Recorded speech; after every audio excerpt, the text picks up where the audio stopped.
وزي ما عودناكم تغطيه خاصه المركز الاعلامي للاتحاد المصري للميني فوتبول، والنهارده هنا من المدينه الشبابيه في بورسعيد، وتغطيه خاصه للدوره الخامسه للميني فوتبول للحكام والمدربين والاداريين والمراقبين.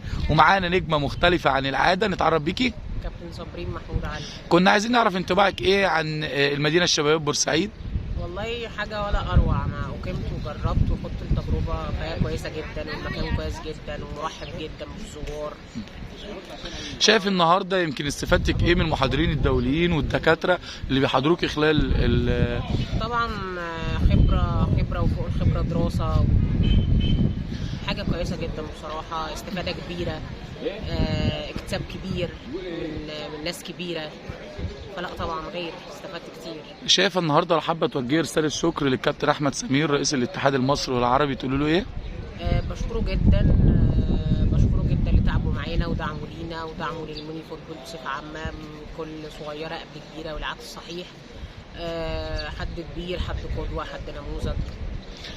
سعيد بلقائي معاكي، وانتظرونا وتغطيه خاصه للمركز الاعلامي للاتحاد المصري للميني فوتبول.